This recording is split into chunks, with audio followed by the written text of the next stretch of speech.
이번 시간에는 펌프 장치에 대해서 알아보도록 하겠습니다. 우선 펌프를 분류를 해보겠는데요.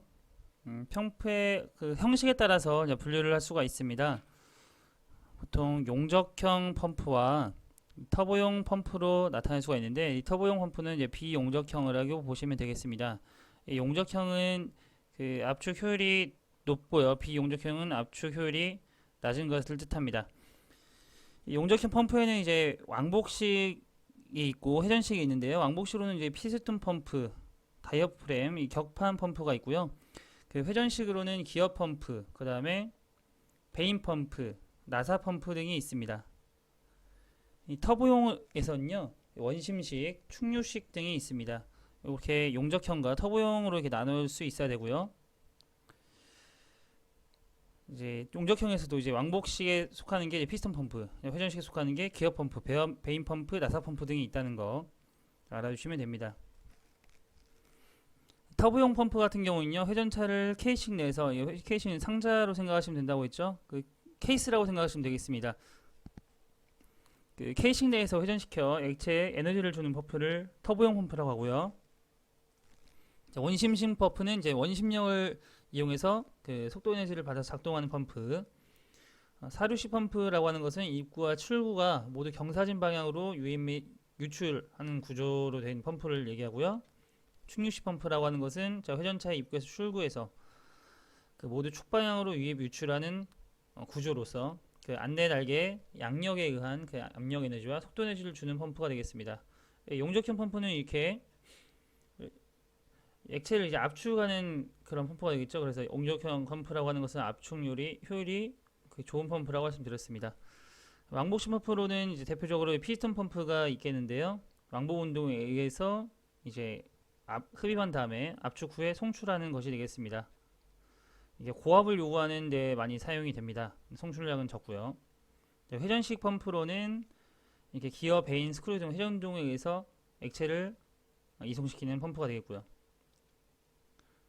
벌류트 펌프, 디퓨저 펌프, 베인 펌프 등도 있겠습니다. 그러니까 여기에서는 굉장히 많은 펌프들이 나왔는데요. 이게 용접형 펌프에는 어떤 것들인지, 터보용 펌프에는 어떤 것들인지 구분을 할 수 있으면 되겠습니다. 펌프의 동력입니다. 수동력과 축동력을 구하는 공식이 나와 있는데요. 여기서는 이제 PS 단위와 그 킬로와트 단위가 나오는데, 1PS라고 하는 것은 1kg 중 75kg이죠. 75kg 중 미터 퍼 세크가 되겠고요. 1kW라고 하는 것은 102kg 중 미터 퍼 세크가 되겠습니다. 그래서 여기 지금 분모에 나와 있는 킬로와트 단위 때는 102이고, 그 다음에 PS 단위는 75. 이것은 이 단위 환산에 따라서 이렇게 된다는 거 알고 계시면 되겠습니다. 여기서는 지금 그 유량이 미터 세제곱 퍼 세크고요. 양정 미터, 비중량이 킬로그램 퍼 제곱, 세제곱 미터로 이렇게 나와 있는데요. 여기 앞에서 1단원에서도 이렇게 수동력이 나왔었는데, 앞에 1단원에서는 이 토출 압력을 유량, 토출 압력과 유량이죠. 유량을 이제 이 미터가 아니라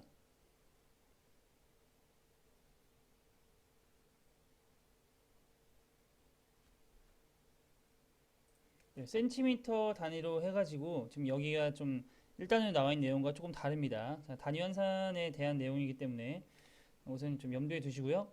여기 지금 분모에 나와 있는 102와 75는 1PS 단위는 이제 75kg 중 미터 퍼 세크이고, 1kW는 이제 102kg 중 미터 퍼 세크이므로 단위 환산에 의해서 이게 된다는 거 알아두시면 되겠습니다. 펌프의 효율입니다. 전 효율이라고 하는 것은 축동력분의 수동력 곱하기 100이 되어 있고요. 수력 효율이라고 하는 것은 이론 양정분의 실량정, 그리고 기계 효율이라고 하는 것은 축동력분의 축동력 마이너스 손실동력, 그리고 곱하기 100이 되어 있고요. 최적 효율이라고 하는 것은 송출량 플러스 누설량, 총 유량분의 송출량이 되겠죠. 곱하기 100을 하게 되면 최적 효율이 나옵니다. 이 공식 꼭 알아두시고요.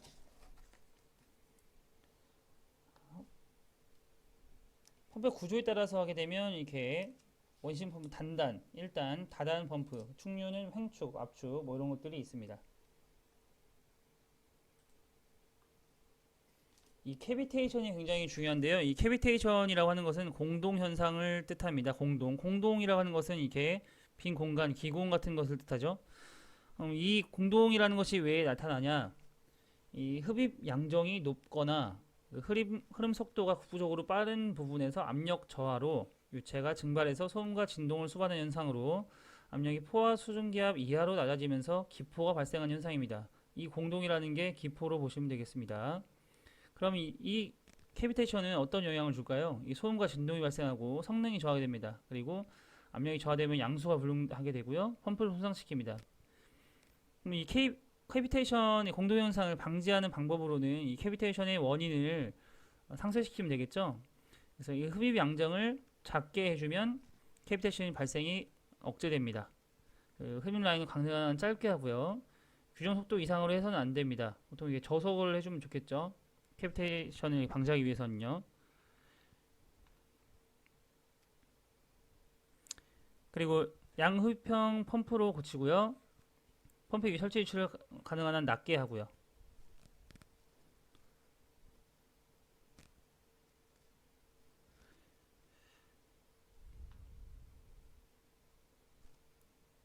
여기서 이게 저속으로 한다는 건 상대적인 그 내용이 되겠습니다. 너무 그 속도가 올라가서 이제 캐비테이션이 발생할 것 같으면 상대적으로 좀 낮춰준다는 거죠. 무조건 저속으로 하면 안 됩니다.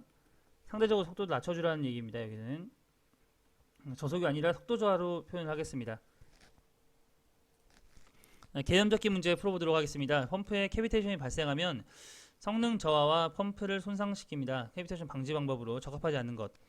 흡입관을 크게 해야 되고요. 펌프 회전수를 낮춰줘야 합니다. 상대적으로 좀 저하를 시켜줘야 되죠. 양흡입형 펌프를 사용해야 되고요. 흡입 양정을 되도록 낮게 하는 것이 맞습니다. 펌프의 회전수를 높이게 되면 규정 속도 이상으로 올라갈 수가 있기 때문에 그렇게 해서는 이제 캐비테이션을 발생시키는 원인이 되게 되죠. 그래서 회전수를 높인다기보다는 그 적정 온도로 낮춰주면 되겠습니다. 답은 2번이 되겠고요. 다음은 수격 현상입니다. 수격 현상이라고 하는 것은 그 펌프의 동력이 급히 차단될 때 관내 압력 상승 또는 하강하는 현상이 되겠습니다. 이것을 수격 현상이라고 하는데요. 압력 강화에 따라서 관로가 파손되고요. 상승압에 따라서 밸브 등이 파손되겠죠. 압력이 상승되게 되면요. 그래서 상승 압력이 에 따라서 밸브 파손되는 걸 막기 위해서 이제 안전 밸브라는 것을 사용합니다. 안전 밸브. 여기에 릴리프 밸브였죠. 그럼 이 수격 현상을 방지하기 위해서는 급 기동을 하지 않고요. 서지 탱크를 설치합니다. 이 서지 탱크라고 하는 것은 이 서지압이라고 하는 급격히 발생하는 그런 압력을 방지하는 그런 탱크로 보시면 되겠고요. 급개폐를 하지 않고요. 급격하게 열었다가 닫았다가 하지 않는다는 뜻입니다. 플라이 휠을 장치하고요. 이 부하를 방지하고 펌프 회전 속도를 유지하는 역할을 해줍니다. 관로에 부하 발생점에 공기밸브를 설치합니다. 개념 적기 문제 풀어보겠습니다. 수격 현상 방지책으로 틀린 것. 서지 탱크를 설치한다 맞고요. 서지압을 발생하는 것을 막기 위해서요. 관로에 부하 발생점에 공기 밸브를 설치한다 맞고요. 관로에 지름을 크게 해서 관내 유속을 감소시킨다. 여기 지금 관내 유속을 감소시킨다는 말이 맞습니다. 이게 수격 현상이라는 정의가 급격한 그 유속의 변화에 의해서 일어나는 거기 때문에 유속을 감소시키게 되면 이 수격 현상을 방지하는 방법이 되겠습니다. 플라이를 방치를 이용해서 회전 속도를 급감속시킨다가 아니라 모두 급감속이나 급개폐를 하지 않는데요. 급감속시키는 것이 아니라 그 일정한 회전 속도를 유지해주는 역할을 해주게 됩니다. 플라이 장치는요. 그 답은 급감속시키는 게 아니라 회전 속도를 유지시켜주는 플라이 장치를 사용한다가 맞으므로 답은 4번이 되겠습니다. 다음은 펌프의 운전입니다. 서징이라는 용어가 나오는데요. 자, 서징이라고 하는 것은 유량과 토출 압력 이상의 변동을 일으키는 현상을 서징이라고 합니다. 공기실 설치에 서징을 방지할 수 있는데요. 여기 용어들이 중요합니다. 서징, 펌프 운전상의 주의사항으로는 뭐 소음, 동력 관계, 배율 온도, 다른 기계들과 좀 그 이상 현상과 다 비슷한 내용들입니다. 조금씩 다르니까요. 이것도 눈에 익게끔만 보고 넘어가시면 됩니다. 시운전 시 주의사항으로도 고온정을 시키지 않고 흡수 확인해야 되고요. 회전 방향을 확인해야겠죠. 밸브 개폐에 주의해야 되고요. 압력, 진공, 전류, 소리, 진동, 배열의 온도에도 주의해야겠습니다. 예, 이런 것들이 다 소리가 나거나 진동이 발생했다 그러면 이상 현상이 일어나는 거죠. 배열의 온도도 너무 많은 온도 과열 현상이 일어났다. 그럼 과열 현상이 일어나는 원인들이 있잖아요. 그 원인들을 이제 발생 원인들을 이제 제거를 한 후에 이제 시운전을 해야겠죠. 그래서 이런 것들을 주의해서 점검을 해야 됩니다. 펌프의 보수 관리로는 이제 소리가 나는 것을 이제 이런 것들을 이제 체크를 해야 되고요. 그런 것들은 다 윤활유가 부족하다는 뜻이므로 윤활유를 이제 급유를 잘 해주면 되겠습니다. 그래서 온도도 20도, 30도 초과되지 않도록 이렇게 해주고요. 봉수 압력, 이것이 이제 기술이 됐었는데요. 봉수 압력은 흡입 압력보다 1.5에서 2kg per 제곱센티미터 정도로 높게 한다. 요게 기출이 됐었습니다. 스테픈 박스에서 봉수 압력. 펌프의 고장 원인과 대책입니다. 운전이 되지 않을 때는 전동기 고장, 펌프의 고장, 전원의 이상, 이 세 가지 원인에 의해서 운전이 되지 않겠죠. 이런 것들은 어떻게 해야 될까요? 전동기의 고장은 전동기를 수리하고 교체해야겠죠. 이것도 펌프 고장, 펌프를 수리해야 됐고, 전원 이상 되면 전원 개통을 수리하면 됩니다. 시동 후에 송출이 되지 않는다. 그러니까 전원은 들어오는데 운전은 되는데 송출이 되지 않는다는 그 회전이 반대 방향으로 되거나 흡입 쪽에 다른 것들 공기가 유입됐거나 그리고 흡입 송출 밸브가 잠겨 있거나 그리고 양정이 과다한 경우 송출이 되지 않겠죠. 진동 및 소음이 나는 것들은 이제 펌프 축과 전동기 축 중심이 맞지 않을 때 소음이 날 수 있겠죠. 진동도 발생하고요. 축이 휘었을 때 미스 얼라이먼트, 언밸런스 이런 거에 의해서 나오는 겁니다. 이런 것들은 다 대책은 다 그런 걸 교체하거나 고쳐주면 됩니다. 송출량 감소 같은 경우에도 뭔가 유입됐거나 여과기가 막혔거나 이게 필터죠, 필터. 누설도 이제 누설 방지해주는 이 패킹이 불량하거나 이제 결합해준 부품들이 풀렸거나 이런 현상들에 의해서 나타나겠습니다. 이상 현상으로는 펌프 축에 설치된 베어링의 이상 현상 원인으로는 분할류가 부족하거나 베어링 장치 불량, 축 방향으로 이렇게 추력이 발생했을 경우 그런 경우 이제 베어링 이상 현상의 원인이 되고요. 자, 원심 펌프의 이상 현상 원인으로는 이제 패킹이 주축간 과도하게 벌어졌거나 간극이 많이 벌어진 거죠. 펌프의 회전 방향이 틀릴 때 역으로 회전하게 되면 당연히 이게 이상 현상이 발생하겠죠. 원심 펌프의 진동 원인, 캐비테이션 공동 현상이 발생됐을 때 회전 방향이 잘못됐거나 너무 낮은 펌프의 속도가 굉장히 낮으면은 진동이 날 수 있겠죠. 내부 마멸, 축의 굽힘 등이 있겠습니다. 부식, 작용 요소로도 이게 온도가 높을수록 부식되기 쉽고요. 유체 내 산소량이 많을수록 부식되기 쉽고, 유속이 빠를수록 부식되기 쉽고, 제가 응력을 받고 있는 부분이 부식되기 쉽습니다. 표면 거칠수록 부식되기 쉽고요. 한 번씩 다 읽어보시면 다 외우지 않아도 어렵지 않게 골라낼 수 있는 그런 내용들입니다. 전격 유량 이하에서 운전할 때의 문제점은 전격 유량 이하에서 운전할 때라고 하는 것은 내가 100의 유량을 필요한데 뭐 50 이하로 이제 운전을 한다 이 뜻이 되겠죠. 그럼 차단점 부분에서 펌프 과열 현상이 나타나게 됩니다. 100을 토출해야 되는데 이제 50 이하로 이제 가는 거니까요. 소음 및 진동도 당연히 발생하겠죠. 그래서 임펠러의 자유한 추력도 굉장히 증가를 할 겁니다. 이 전격 유량이라고 하는 게 정해진 기준 유체의 양이죠. 근데 그 전격 유량 이하에서 운전할 때는 이런 문제점들이 발생하게 됩니다. 다음은 기계 분해 조립입니다. 기계 분해 조립으로는 이렇게 작업시 주의사항들이 있는데요. 무리한 분해 조립을 하지 말아야 되고요. 마킹은 틀리지 않게, 헷갈리지 않게 해야 됩니다. A를 B로 하거나 B를 A로 했을 때 굉장히 큰 고장의 원인이 될 수 있으므로요. 바뀌지 않게 정확하게 해야 되고요. 청소를 깨끗이 한 후에 조립해야 되고요. 이물질 들어가지 않도록 해야 되고 불량품을 사용하지 말아야 됩니다. 조립 완료 시의 점검 사항으로는 부속품과 부착물을 점검하고 급유 상태를 꼭 점검을 해야 됩니다. 조립 가볍게 시운전을 통해서 올바르게 조립이 되었는지 점검을 해야 됩니다. 분해 작업 시 주의사항으로는 분해 순서를 정확하게 지켜야 되고요. 마킹 정확히 하고 관계 위치 기록하고 흠집 방지하고 분실에 주의해야 됩니다. 바로 개념 잡기 문제 풀어보도록 하겠습니다. 기계 조립 작업 시에 주의사항으로 옳지 않은 것. 볼트와 너트는 균일하게 청결해야 되고요. 무리한 힘을 가해서 조립하지 말아야 됩니다. 정밀기계는 장갑을 착용하고 작업할 것. 이것은 정밀기계라면 회전기계도 포함되겠죠. 회전기계에 작업을 할 때는 장갑이 말려 들어갈 수 있으므로 장갑을 절대 착용하면 안 됩니다. 답은 3번이 되겠고요. 이물질이 들어가지 않는다. 당연한 얘기가 되겠습니다. 답은 3번이었고요. 다음 열박음입니다. 열박음 이제 베어링을 끼워 맞춤할 때 온도들이 굉장히 중요했었죠. 베어링 열박음할 때 100에서 120도 정도로 열박음을 실시하고요.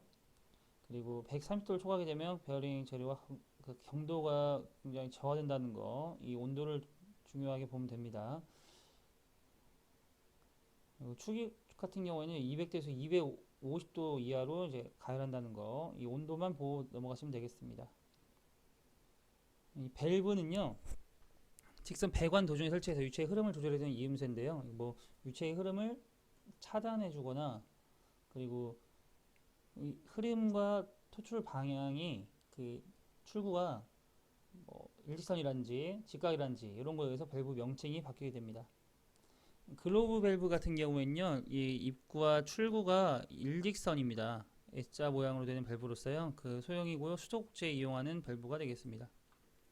앵글 밸브 같은 경우는 이제 입구와 출구가 직각입니다. 그럼 방향이 90도 방향이 바뀌는 그런 밸브가 되겠습니다.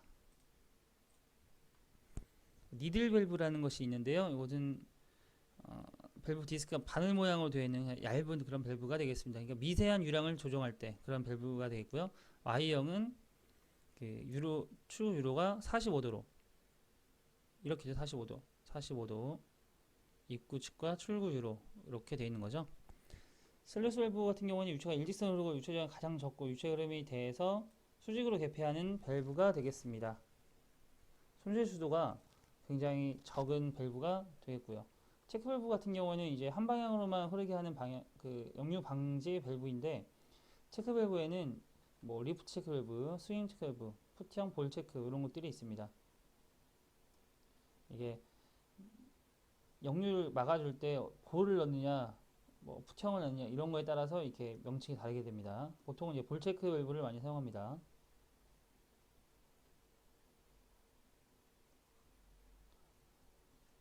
콕밸브라고 하는 것은요, 구멍이 뚫린 강구를 90도 회전시켜서 유료를 개폐하는 밸브, 주로 유속이 느리고 압력이 낮은 관로에 사용하는 밸브가 되겠습니다. 개념 적힌 문제 풀어보겠습니다. 자, 밸브의 손잡이를 90도 회전시킴으로써 유로를 신속하게 개폐할 수 있는 밸브. 자, 앵글 밸브라고 하는 것은 입구와 출구가 직각인 거였죠. 앵글 밸브. 체크 밸브라고 하는 것은 이제 역류 방지, 한 방향으로만 흐르게끔 하는 밸브가 되겠고요. 슬로스 밸브 같은 경우에는 그 유체 저항이 가장 적은 그런 밸브였죠. 슬로스 밸브는 유체 저항이 가장 적은 거예요. 코크 밸브가 이제 90도 회전시키면서 유로를 신속하게 개폐할 수 있는 거. 콕 밸브. 답은 3번이 되겠습니다. 안전 밸브입니다. 안전 밸브. 압력이 규정 한도에 도달하면 내부 에너지를 자동적으로 외부로 방출한다. 이게 릴리프 밸브의 위압에서 릴리프 밸브에 대한 것과 같은 의미죠. 안전 밸브. 경막 밸브라고 하는 것은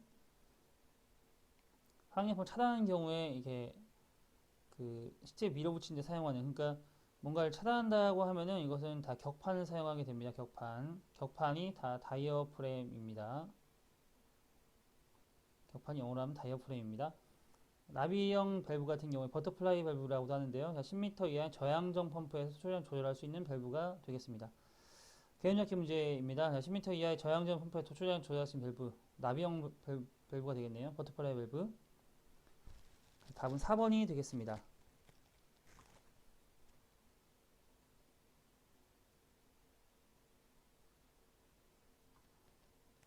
다이어프레임은 경막 그 밸브와 같은 의미고요. 자, 플랫 밸브라고 하는 것은 관련 설치한 힌지로서요. 된 그 밸브판에 가진 밸브로서 밸브판을 회전시켜 개폐하는 그런 밸브가 되겠습니다. 스톱 밸브 또는 역지 밸브로 사용되는 밸브가 되겠습니다. 이 플랫 밸브는 거의 안 나옵니다. 자, 푸트 밸브도 있고요. 메인 코크도 있습니다. 그리고 리프트 밸브, 체크 밸브에 속하는 그런 밸브가 되겠죠. 자, 리프트 밸브. 유체 흐름의 차단 장치로 가장 널리 사용되는 스톱 밸브가 되겠습니다. 리프트 밸브. 개폐도 굉장히 빨리 할 수 있고요. 작동이 확실합니다. 이 밸브들을 설치할 때 고려사항으로는 그 밸브의 설치, 시운전, 보수 시 운전자나 주변기기에 대한 안전성을 고려해야 되죠. 수동 조작이 가능하도록 해야겠죠. 이게 위험할 때 수동 조작이 되지 않으면 굉장히 위험합니다. 유지 보수가 용이해야겠죠. 설치 운전 비용이 저렴해야 됩니다. 주위 환경으로부터 밸브를 보호할 수 있도록 그렇게 설치를 해야 됩니다. 밸브 주의사항 일반적인 주의사항으로는 밸브 열 때는 처음엔 약간 열고 기계 상태 확인하면서 총이 열림 위치를까지 열고요. 갑자기 열게 되면 급격하게 열게 되면 위험한 경우에 더 큰 그 일이 발생할 수 있겠죠. 그래서 조금씩 열어주는 겁니다. 조금씩. 밸브를 닫을 때 밸브가 진동을 일으키면 빨리 닫게 되고요. 이중 금속으로 이루어진 밸브를 닫을 때는 냉각한 다음에 더 재기를 하면 되고요. 그리고 밸브를 완전히 열 때는 개폐 손잡이를 완전히 열릴 때까지 돌린 후에 약 2분의 1의 전망 반대로 돌려놓습니다.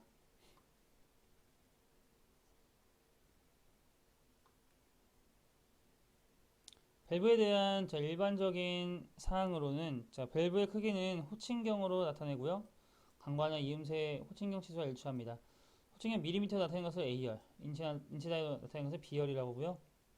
관과의 접속 끝이나 밸브 시트부의 유료경을 구경이라고 합니다. 다음은 밸브 조립 불량에 의한 고장입니다. 밸브 홀더 밸브의 최경이 불량할 때, 밸브 조립 순서 불량할 때, 밸브 홀더 볼트 조립 불량할 때. 취급 불량에 의한 고장으로는 리프트의 과대, 조임 불량, 시트의 조립 불량, 스프링과 스프링 홈의 부적당에 의한 고장이 되겠습니다. 이렇게